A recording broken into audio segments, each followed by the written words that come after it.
It's always a good day when we feature our next guest on the Deseret First Credit Union Hotline. His name is Lee Johnson, Thunderfoot, 18-year NFL veteran, and he can probably beat you at golf. Lee, we have missed you. How are you? Man, you guys are too kind to me. I'm doing fantastic. Thanks for having me on. You guys must be really hurting for some good content, but I really appreciate it. I'm sure I'm the only kicker punter ever to go on, so I love you guys. It's fourth down, a.k.a. June.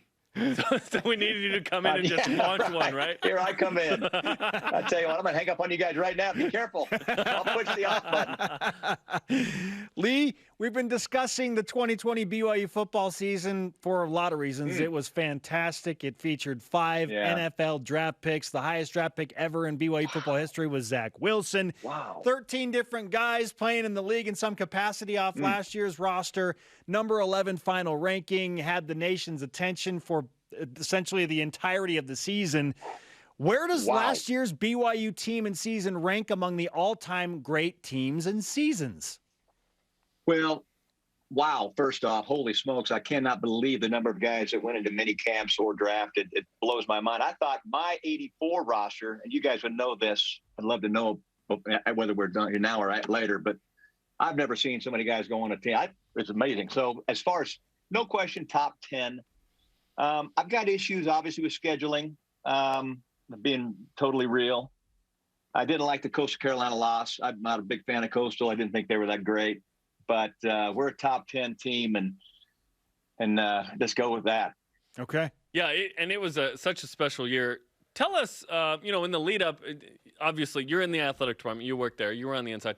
Tom Hummel told us during the pandemic, we had a conversation with him. He said, I don't know when we're playing or who we're playing, but we're going to be ready. Like, this team's good. We'll see how good, but this team's good.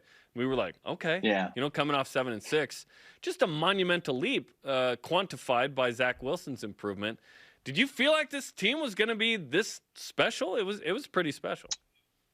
You know what? They were super special, and I think we didn't, at least I didn't realize how injured Zach Wilson was with that thumb and the shoulder. Everything came together. The dude, as we all know, is just amazing as far as just athletically, but loves the film, loves to just the technician behind Zach. And we had the guys to come in. One thing we did do, fellas, is we never stopped in training camp. And I think most of the teams in the league, just this COVID thing blew their minds, and they just pushed the pause button. And Kalani, to his credit and Tom's credit, never pushed the pause button. So we were, in my opinion, so far ahead of our talent and the teams we were playing just because of that. And you saw it in Navy when Ken basically said, look, we weren't ready. And we showed them they weren't ready. So I think that helped a ton. We have great guys. We have great talent.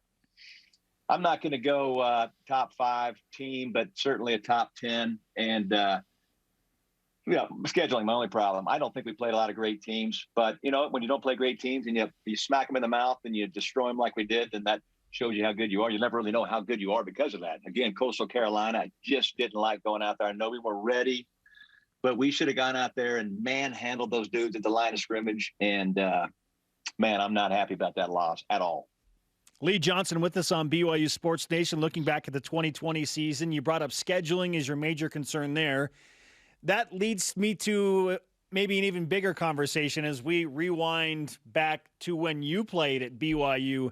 1983, 1984, Jarom and I kind of go back and forth on which was the better team when all is said and done. I know 84 won the national championship, so it's easy to lean that way. But if you're looking at difficulty of schedule, Lee, in 1983, BYU finishes with 2 major ranked road wins at UCLA, at Air Force, and are really a miracle away by Baylor from being undefeated in the 1983 season with Steve Young. So I think 1983 was the best team BYU ever had. How do you feel about that? I love what you're saying. You have to throw in 85, though, guys. What are your thoughts on 85? 85 was powerful. I know I was gone. I want to say every great team BYU had was because of Lee Johnson. I can't go there. But, man, fellas, 85. Tell me about 85. 3 losses, to me, yes, uber talented, but it's not what you think you could have done. It's what you did. 90 suffers from this as well. 01 suffers from this as well, where it's like, listen, those teams were loaded with NFL dudes and won a ton, but they didn't didn't have enough wins to get into the 0 and 1 win conversation is 5 teams. 0-1 loss? 0 or 1 loss. Yes. 84, 83, 96, 80, 2020, and 79. There's 6. That's it. They immediately go into the conversation in the top 10. If you have 2 losses, you're in it. 3, to me, that's tough. You lost 3 times. It's tough. You're right. And I talked to Chad yesterday.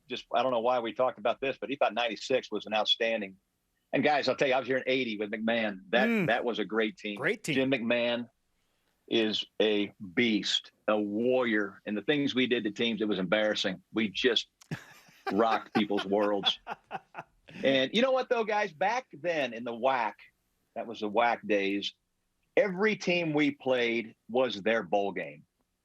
Everyone wanted to beat BYU. We had this amazing brand and amazing legacy.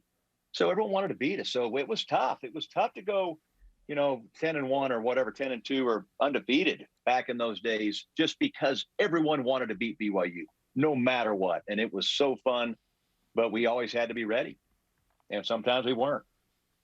Okay, there was something super unique about 2020 that you can appreciate, which brings us to our stat of the day. It's the BYU Sports Nation stat of the day. BYU's 28 punts in 2020 were the second fewest in a season since 1980. Okay?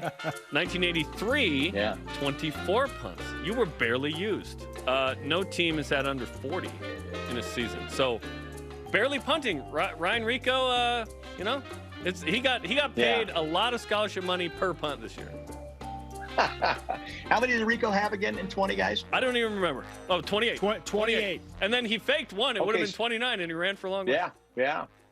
So I had 24 in 83. I think I led the nation in 83, and I couldn't qualify to be an All-American. But I did go in 84. Hey, check this out. In 84, I was a preseason Playboy All-American. Anyway, let's not talk about that. So that was really weird. They let me go back to Dallas on that team. That was interesting. Let's chat off the air about that one. The brass are freaking out right now upstairs. Yeah, right. Yeah, they let us go back. But that was a great time, by the way. That was really cool. TMI. Bo Jackson was on that team. I remember seeing Bo, and that was fun. Wow, memories. Lunch. Yeah, Ryan Rico. Save it for lunch. I'm telling you right now. Yeah. Sorry. Dude, our 2 guys we have now, though, Jake and Ryan. I know. Best combo in the NCAA. Rico is I don't know how I played 18 years, but I look at a guy like that. If he doesn't play in the NFL, wow, that guy's good. Okay. That dude's huge. I just saw him. I just came up from the weight room. He's 6'5", 240, handsome. He's got it going on. I was like, dude, I got to get out of here. You embarrass me. You are so hot. Okay, yeah, to me, he was the most underrated player in 2020. Obviously, he's not used a ton. We just chronicled that. And you feel he's going to play in the NFL. That's awesome. Jake Oldroyd, listen, Jake Oldroyd's season was unbelievable. He didn't miss a field goal. He makes 350 plus. One of those at the end of halftime against San Diego State where the ball is literally frozen. Coming off of a year where he got pulled at the end of the year because he didn't have it. He led the nation in 2019. Halfway through, he struggled, the back half, and it was like, what's going on with Jake? He overcame some serious, issues to be unbelievable in 2020. What do you have to say about his field goal kicking? I think the guy is outstanding. When I first met him before his mission, before he even played, I was like, wow, who is this guy? No one knew about him. He was kicking. I forgot who he was with, but I was out there in July just banging the ball, and I was super impressed. Then he came into that Arizona game to win the game. And then he got hurt with a back, and I'm thinking, oh, no kicker is allowed to be hurt. That scares NFL scouts. You cannot be hurt. So I'm thinking, man, this guy's got a perennial back problem. Then he comes back from his mish, dials in. He's a workout beast with Ryan, and he's healthy. He's got everything he needs. I'd like to see his kickoffs. They want big kickoffs in the NFL. Rico can kick off, but yeah, I think the guy's, no question, an NFL dude. Ryan, Jake, both NFL guys. Wow. I would have no problem. Yeah. I said it. Okay, it's on record, and we're here for it. That's why we had you on June 3rd, man. We told you we needed some good content. You've been giving it to us. That is for sure. You and Bo Jackson. Yeah. All right, Lee, let's push it forward to 2021. You get the schedule that you're excited about. In fact, BYU's got 7 Power Fives. They return a bunch of talent led by, yes, the kicker and punter that you just mentioned, you feel are both NFL guys eventually. Tyler Algier, the Nakua brothers, 3 capable quarterbacks. The tight end group is loaded. What do you expect from the 2021 squad? What is the measure of success for this team against that difficult of a schedule? Yeah, I love the schedule, but I don't mind. There's no one on the schedule that I don't think we can beat. Sometimes you get teams you just look at and say, okay, no chance. I would say the team that we're going to struggle against maybe the most could be SC. Not sure where they are. ASU is going to be tough. I'm not worried about, Utah is Utah. I think we can beat Utah. Baylor. When you got a schedule like this, you got to keep your hosses healthy, as we both all know. I think that offensively, we're dialed in. We got a system I love. We got receivers, offensive line. We got a running game. Got a quarterback. Depending on who they choose, I'm fine with all 3. By the way, they love Conover. But I think who knows? They love all 3 guys. They're all 3 really good. You can go with any of them. Defensively, I think our scheme is. You know what? I'm a big guy. I like to be aggressive and pop the quarterback in the mouth, and we don't really have that style. So I think they're more. Let's hold the defense or the offense, the opposing offense, under their scoring average.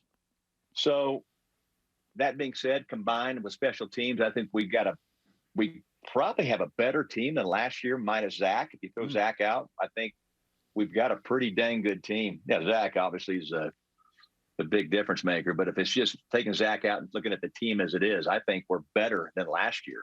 Excuse me, we're better this year than last year. That's quite. Then you got to worry, Zach. Well, to go with it with me, we got Tyler Algier, same. We got better receivers. We've got basically the same O-line. We're going to miss Brady, and we got Rex, and we got Dallin Holker back. We're deep at tight end. Holker back. We're minus Zach, so Zach is phenomenal. So our quarterbacks got to step up with better offensive talent. Defensively, I think it's equal. We got the backers are back, corners are back. D-line is essentially back, minus Kyrus, but Mahi, I think, can fill in. Yeah, guys, I like the team a lot. I like them a lot. Expectation. What do you think? Guys, what are your thoughts? I have questions about the secondary, but other than that, I agree with you. Yeah. But isn't the same? Jeremy, in the same secondary, what's different? Troy Warner and Zane Anderson are gone. Those are 2 big losses. Obviously, a lot of those corners are back, which is great. But guys like George Udo and hopefully Micah Harper is healthy, and Isaiah Herron and D'Angelo Manette. Yes, the corners, yes. Well, Chaz Ayu. Chaz is a beast. Chaz is going to have his chance, right? Chaz is a very good player. Yep. Maybe it's just the other safety. Malik Moore, Hayden Livingston, they're going to get their shot. Yep. Yeah. D-line is – I just want pressure. I want to go. You're right. Preseason top 20. Let's go. Yeah. Well, are we going to be preseason top 20? No. We'll be preseason top 20, won't we? No. When you lose a quarterback like that, they don't That's do why. it. The Zach Wilson effect will put BYU out of the top 25. Yeah. I'm going to challenge both you cats on that one right now. Okay.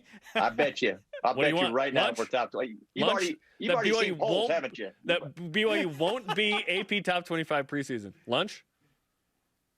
Well, why are you so confident? First off, you act like you know something. I don't believe that. You don't think I feel cool like I know something? Yeah. You act like you know something. That's for sure. That's the show, Lee. Yeah, you're right. Make it till you make it. Okay. I'll take the bet. Yeah. Okay. Whatever you want. I want BYU to be preseason top 25. That'd be great. That'd be fun. Yeah. We're going to be preseason AP top 25. Lee Johnson, 2021. Close quote. AP. Okay. Lee, there's a reason we want you on this show more regularly, my friend, because of times like this. Yes, we're here for it. Let's banter. I love to banter. Let's go. Hey, great to have you, man. We wish you continued health and success in your efforts with BYU Athletics, and let's hang out again soon. Love it, guys. Thanks so much. Love what y'all are doing. Great show. You got it. Lee Johnson on the Deseret First Credit Union Hotline. Deseret First, you know why. We show how.